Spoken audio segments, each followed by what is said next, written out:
it was like love at first fight, you know? Like I really fell in love with the sport then, and my love and passion for the sport has grown as I've actually grown into the sport.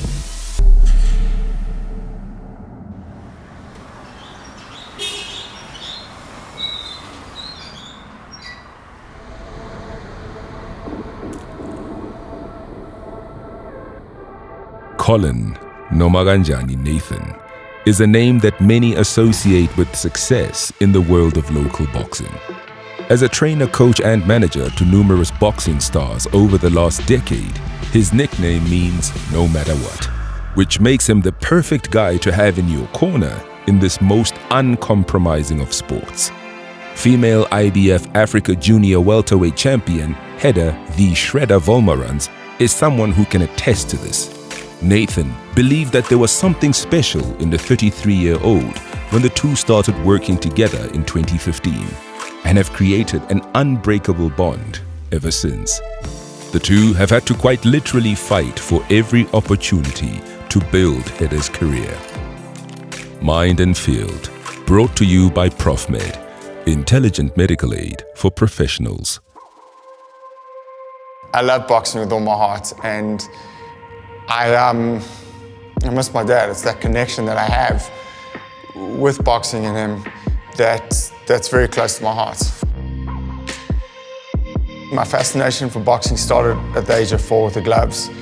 I was given a pair of gloves by my late dad, and seeing my parents obviously wake up for Gerrie Coetzee in the early hours of the morning, and I just hear them screaming at the television, say, "Come on, Gerrie," you know?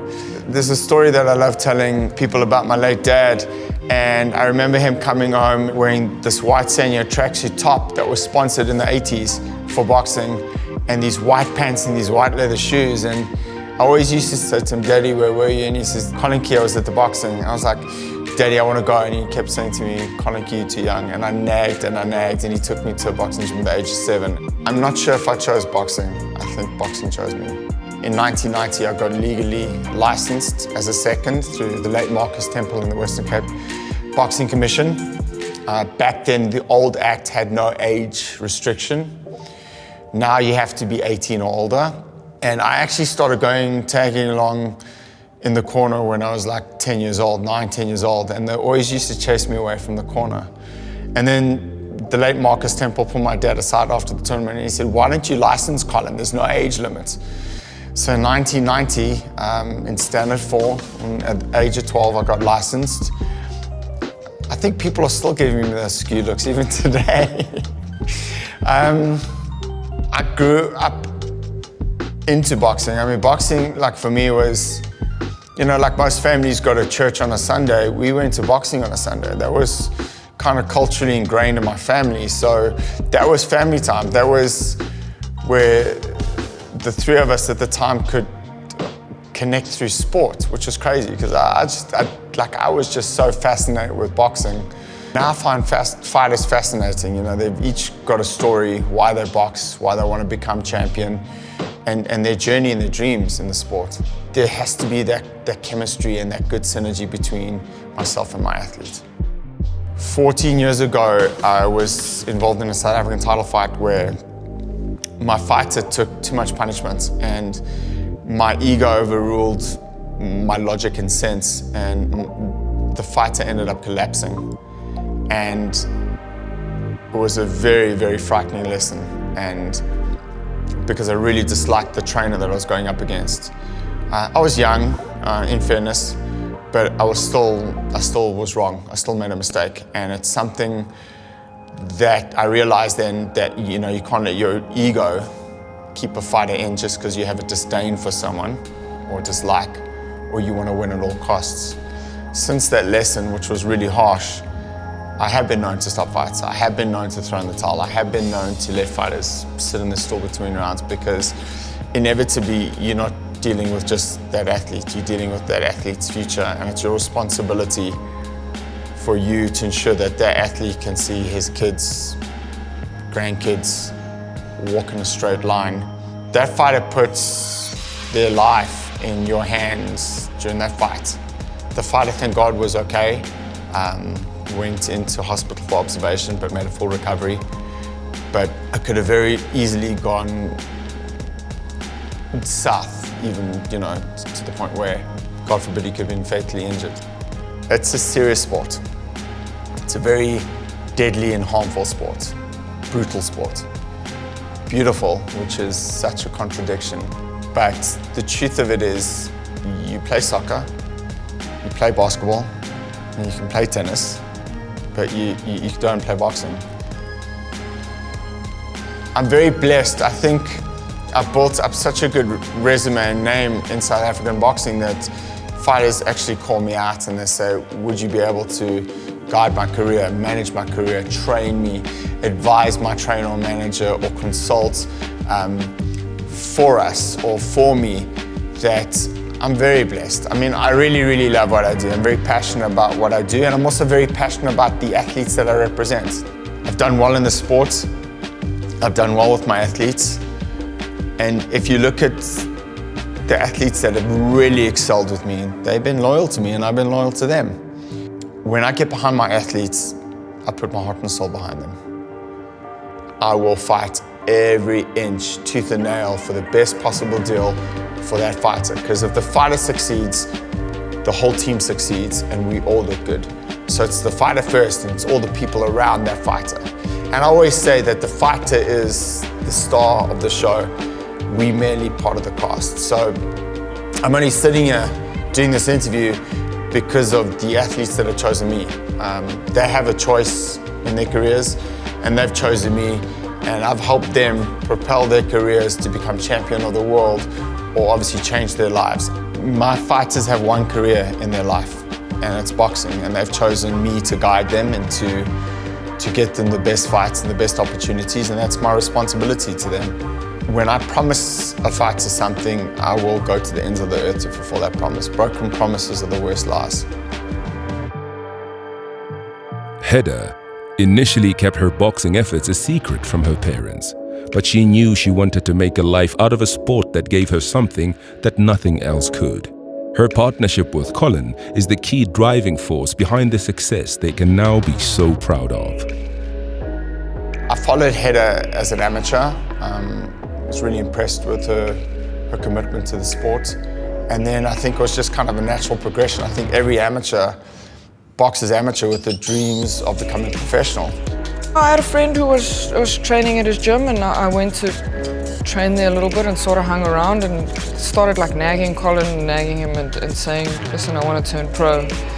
And when Hedda approached me, I was like, I had this relationship with her already, so I wasn't going to turn that down.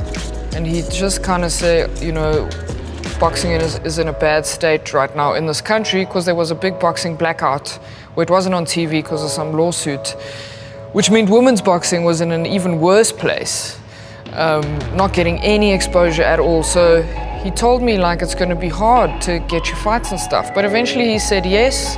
I just thought to myself, like, here's your opportunity to produce your first female champion. And he said, I'm going to be his first female world champion, and we're still working towards that, but the rest is history, yeah.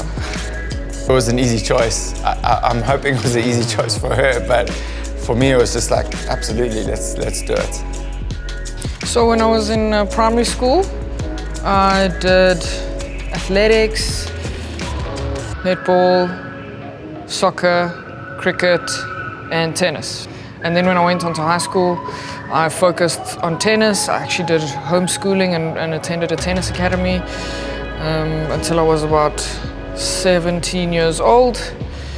Yeah, and then after that, played a bit of club soccer until boxing found me when I was about 22.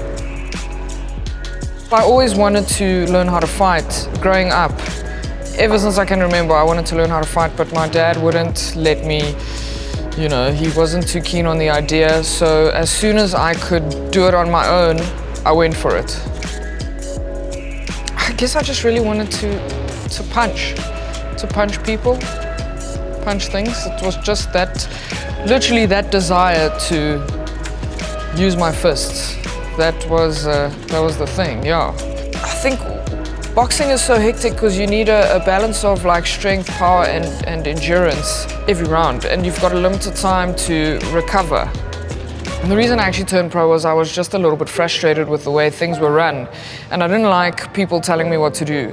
So I decided to turn pro so that I could take my career and my training into my own hands and make those kind of decisions myself, like about my conditioning, about who my coach is. When I have a fight coming up, all I think about is the fight, especially, getting a few weeks closer to the fight. I become a super focused person, and I'm quite selfish with my time. I don't do any social engagements. I really only think about the fight and what I need to do and stuff. And my life becomes very regimented. Like everything needs to run like clockwork. I don't like to stray from my routine at all. Then a week out from a fight, I take it much easier, and it's kind of like a time to breathe and be like, cool, my body's ready. Let's do this, So Colin will tell me what I need to do, and we'll work on a game plan and practice specific things to be able to implement that game plan. And I run those things through my head. If I've got footage of my opponent, then I watch that footage quite a lot. I try and implement these things in sparring as well. Fighters can walk into the ring, one person, and they might walk out the ring not being that one person. And their life is compromised because this is a hurt sport. And my fighters trust me with their lives. And it's a responsibility that I take very seriously. Colin is a very hard worker. Like I work very hard in the gym. He works very hard outside of the gym, guiding the careers of all his fighters and strategizing for fights. From a business perspective, when I sit down with my athletes, I'm not going to promise them the earth and the world when I can't deliver that. What you see with me is what you get. I'm not here to mince my words. I trust Colin with my life. Whatever he says, I do. There's a serious bond of trust between us. And I just think he's got such an eye for boxing. He sees the reality of stuff and is able to make the best judgments in terms of guiding your career and in terms of training for a fight or a specific opponent. He's got it down to a T.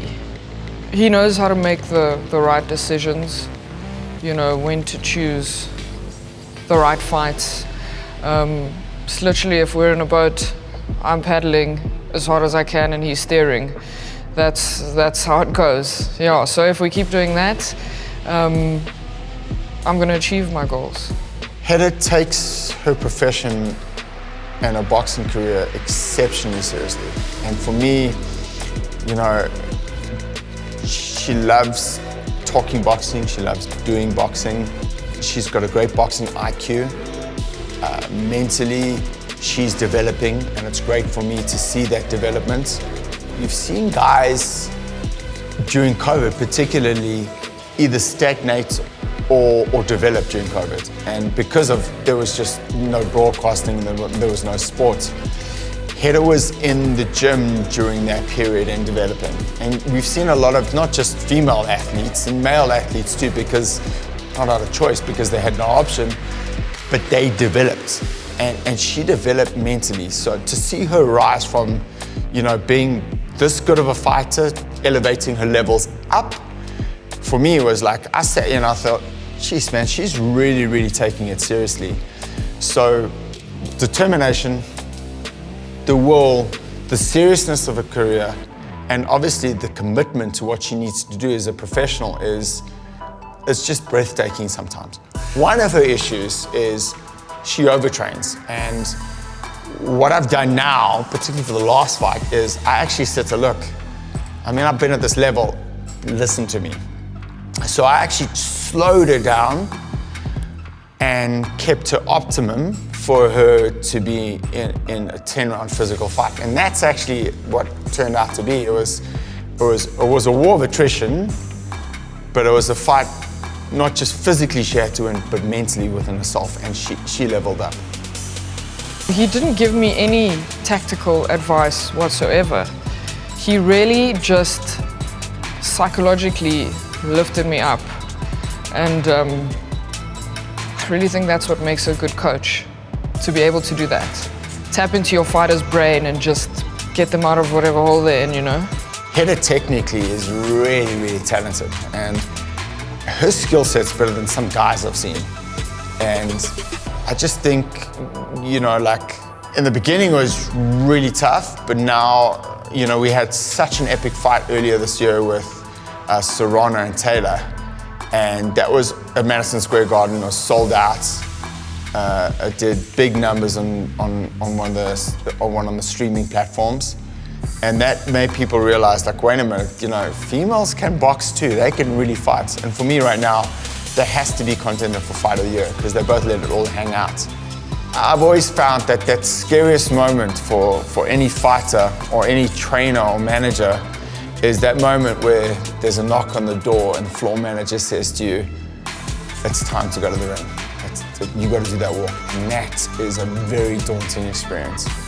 And once you get out of that and you get in the ring, everything else is cool. There's no feeling like that.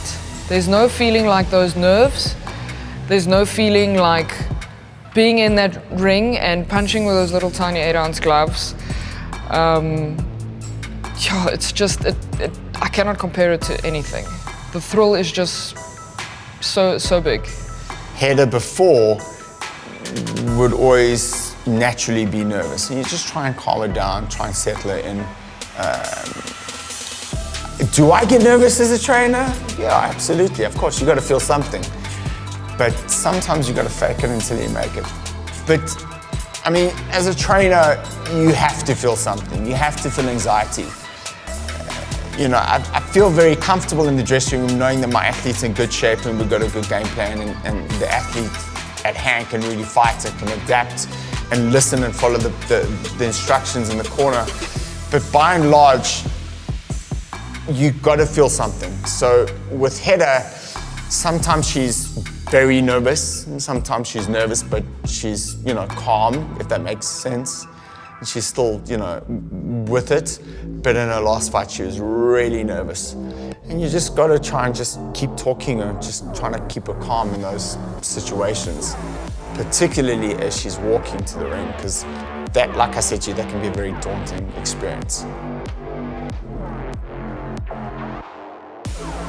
All boxers need to be in the best shape come fight time, but the true champions are the ones that can match physical with mental excellence.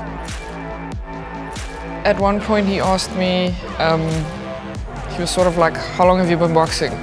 And I like sort of looked, and then he was like, never mind, but it's been a couple of years. And he was sort of like, this is your moment now. You can be good or you can be great. You need to decide. And I got up and I decided to be great, and I was really, really tired. I was finished, but I just found something inside me, or it found me, and I pulled it through. I've never said this before, but I'm going to say this, and I don't think I've ever expressed it before. That win meant so much to me, knowing that I could get through to a fight. So now, a lot of people felt that it was a very close fight. Some people felt that we lost. Some people had it a draw. Some people thought we won. I thought we nicked it out in the championship rounds, round 7 I thought we swept the last 3-4 rounds, and that's what was the decider.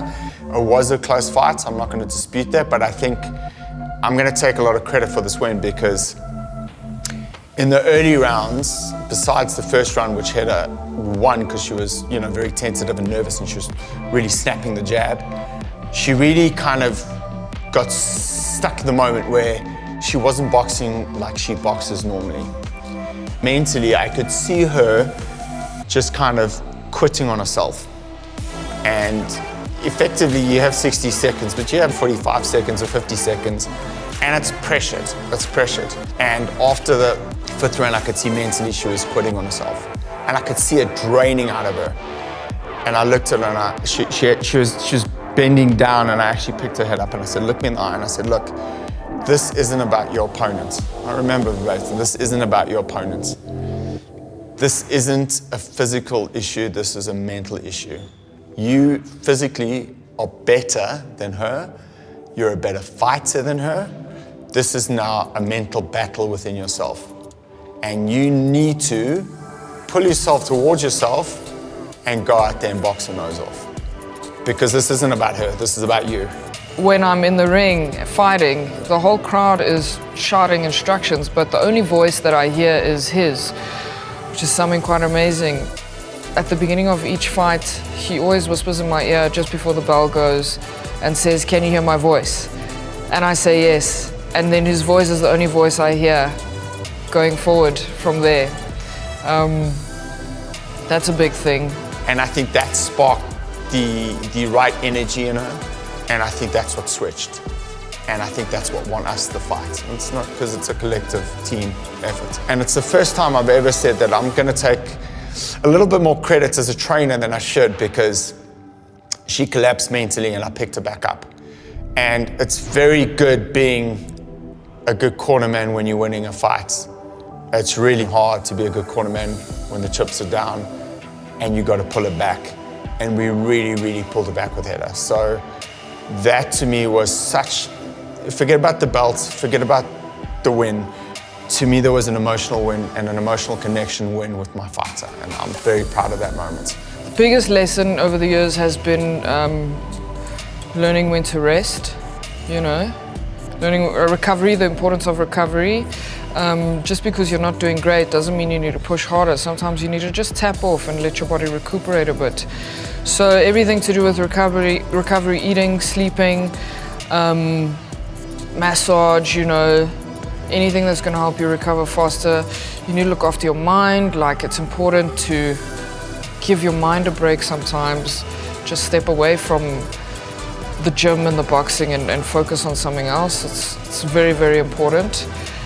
So when a fighter gets in the ring, he or she should always be in shape. You should never lose a contest because you're not in shape. So that's why I think boxing is just such a mental sport, where it's like really is 80% mental. Like sometimes fighters are cutting weight badly, or they're not well when they get in the ring, or mentally they're not there. Well, it goes back to what I'm saying, mentally they're not there. You know, we've seen some fighters who've lost a parent or a child and they get in the ring 6-7 weeks later and they perform at the highest level. We've seen some fighters get in the ring and they just mentally are not there. Boxing really is a mental sport. The only opinion that matters to me is that of my coach, yeah, and that of my own opinion. Once you start throwing punches or getting hit a little bit, it all goes away and you are in the fight. Because this is the moment that you've been working for, and you've just got to go into the fire. There's no secret. She's in the world ratings now. She's rated by the WBC, she's rated by the WBA, and she's obviously now highly rated in the IBF. I want her to fight for a world title, so I'm going to push her as hard as she can go, and I want legitimacy for her career. I want her to step up, and I want her to get in a situation where she's a mandatory for a world title, and it's either sink or swim. And I want to get her to that point where she knows and I know, and if she's good enough to be champion of the world, that'll be up to her. Hedda is the one whose hand is raised at the end of a successful fight. But behind that hand is a story of partnership and shared passion and sacrifice. And when that's in sync, there's no telling the levels of success that are still to be seen. From the professionals behind South Africa's diverse professionals in terms of providing leading medical aid solutions, we look forward to following her endeavors as Hedda sets out to claim a legitimate world title. For more episodes of Mind and Field, visit profmed.co.za. Mind and Field, brought to you by Profmed, the intelligent medical aid choice for a diverse range of professionals.